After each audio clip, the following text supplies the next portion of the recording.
Bismillahirrahmanirrahim. Assalamualaikum warahmatullahi wabarakatuh. Alhamdulillah wassalatu wassalamu ala rasulillah wa ba'du. Alhamdulillah kita belajar kembali di pelajaran hari ini, itu pelajaran akidah, pembahasan tentang husnuzon. Anak sekalian, apakah yang dimaksud dengan husnuzon itu? Husnuzon tentu dari bahasa Arab ya, dari dua kata yaitu husnu artinya baik ya, zon berprasangka ya. Jadi husnuzon itu dalam bahasa Arab yang artinya berprasangka baik. Anak sekalian, semoga dirahmati Allah SWT. Husnuzon merupakan akhlak yang terpuji ya. Setiap muslim harus mempunyai sifat ini ya, karena dia selalu menganggap apa yang terjadi pada dirinya atau pada orang lain itu adalah baik sehingga tidak menimbulkan sifat dengki ataupun iri ya, hasad dan lain sebagainya. Maka dari itu anak sekalian, hendaklah kita selalu melatih diri agar memiliki sifat husnuzon ini ya, baik kepada teman kita, kepada orang lain, ataupun nanti pembahasan juga ada bagaimana kita berhusnuzon kepada Allah SWT dalam menghadapi segala musibah atau ujian yang kita alami ya, seperti saat ini ya, kita mengalami pandemi wabah corona dan lain sebagainya. Anak sekalian, semoga dirahmati Allah SWT. Sini contohnya yaitu husnuzon yang kepada sesama makhluk ya. Itu husnuzon kepada sesama makhluk yaitu ketika misalkan di sini dicontohkan teman kita ya dapat suatu ranking ya, dapat nilai yang sangat baik ya. Padahal mungkin sehari-hari kalian melihat teman kalian itu biasa-biasa saja ya. Nah, di sini kalian berpikir, mungkin dia mendapatkan nilai tersebut dari hasil nyontek ya, atau lain sebagainya. Nah, anak sekalian, inilah yang dinamakan dengan apa namanya? Suuzon, lawan dari husnuzon ini ya. Suuzon apa? Su itu adalah buruk ya. Zon itu prasangka, artinya berprasangka buruk. Nah, ini akhlak yang tercela, suuzon. Nanti kita bahas ya di pertemuan berikutnya insyaallah tentang suuzon ini. Maka seorang muslim hendaklah berprasangka sebaliknya, harusnya bersangka husnuzon ya, berprasangka baik terhadap temannya ya. Kita berpikir mungkin teman kita belajar dengan giat, belajar dengan rajin, sehingga dia ketika itu mendapatkan nilai yang sangat memuaskan atau dapat ranking peringkat yang pertama.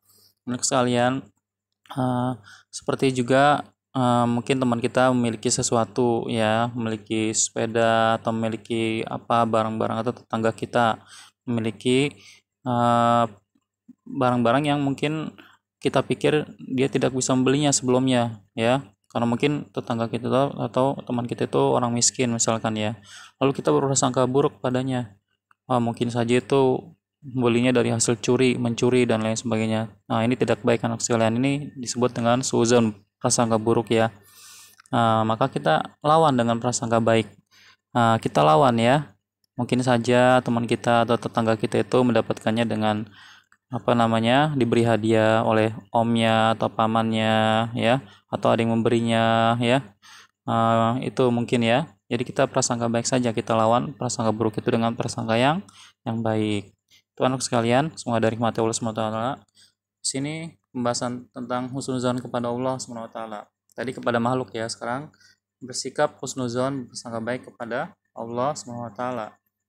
Nah, bersikap husnuzon kepada Allah SWT itu tentu wajib bagi kita ya, wajib sebagai seorang muslim. Karena jika kita tidak berhusnuzon, berprasangka baik kepada Allah, berarti kita artinya apa? Mengingkari takdir yang telah Allah tetapkan atas kita ya. Semua takdir Allah yang ditetapkan kepada kita ya itu baik insya Allah ya, karena Allah mentakdirkan segala sesuatu itu dengan hikmah dan ilmunya Allah ya. Innallaha kana aliman hakima. Sebenarnya Allah Maha mengetahui lagi Maha bijaksana. Tentu dengan kebijaksanaan Allah menetapkan takdirnya untuk kita semua ya, walaupun itu ada takdir yang baik maupun takdir yang buruk ya. Semuanya itu Allah berikan dengan hikmahnya, dengan ilmunya ya, untuk kita semua. Maka kita harus berprasangka baik kepada Allah SWT. Seperti misalkan ketika kita seorang hamba ada yang ditimpa kena penyakit wabah corona misalkan ya. maka dia harus bersabar kepada Allah SWT dengan bersangka baik kepadanya.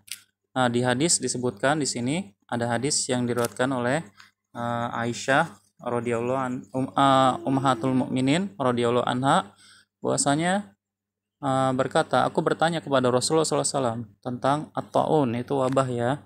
Lalu Rasulullah SAW menjawab, sungguhnya wabah taun itu penyakit menular dan mematikan ya. Itu adalah ujian yang Allah kirimkan kepada siapa saja yang Allah kehendaki ya. Jadi artinya Allah menghendaki menguji siapa saja itu atas kehendak dari Allah ya, untuk menguji apakah dia beriman atau tidak beriman kepada Allah SWT. Kemudian Pak Guru lanjutkan, dan Allah juga menjadikannya sebagai rahmat ya. Itu kasih sayang bagi orang-orang beriman. Tidaklah seorang hamba yang ketika di negerinya itu terjadi taun ya, wabah yang mungkin seperti kayak kita saat ini ya, wabah corona dan lain sebagainya, lalu tetap tinggal di sana, artinya kita tidak keluar dari negeri kita atau dari rumah kita jika ada terkena wabah ya. Seperti saat ini di Jakarta mungkin zona merah ya, mungkin kita di kampung mungkin masih zona hijau. Nah, mungkin kita harus tetap di tempat kita ya, karena kalau kita keluar kita akan menularkan kepada orang lain ya, akan membawa penyakit kepada orang lain. Loh, ini sangat dilarang oleh agama kita. Nah, jika dia tetap tinggal di sana di negerinya ya, dengan sabar, dia tidak keluar ya, dengan sabar ya, berdoa dan ikhtiar dan mengharap pahala dari Allah SWT ya. Dan pada saat yang sama juga, jika misalkan ya, ia sadar tak akan ada yang menimpanya selain telah digariskan kepadanya. Ini artinya dia jika pun dia terkena wabah itu ya, kemudian dia sabar dan dia berkeyakinan bahwa apa yang menimpanya itu telah ditakdirkan Allah SWT ya. Sebagai Allah katakan, ma asobaka min musibatin illa biisnillah, sungguhnya apa yang ditimpakan kepada kalian ya dari suatu musibah kecuali atas izin Allah ya, maka semua terjadi atas kehendak Allah Subhanahu wa taala. Nah, maka tidak ada balasan kepada orang yang itu ya, tidak ada balasan untuknya ya, kecuali baginya pahala seperti pahala syahid. Masya Allah. Ini belum meninggal saja sudah mendapat pahala syahid. Bagaimana jika telah meninggal dunia? Masya Allah taala. Untuk sekalian, semoga dirahmati Allah Subhanahu wa taala. Kita lanjutkan pembahasannya. Kemudian ya, kita bahas lagi di pelajaran akidahnya. Kemudian, nah di sini Allah Maha Penyayang ya, kasih sayang Allah memberi kasih sayang kepada orang tua kita. Sungguh kita harus berprasangka seperti itu kepada Allah SWT ya. Tidak mungkin Allah menguji kita di luar kesanggupan diri kita ya. Allah berfirman, la yukallifullahu nafsan illa usaha.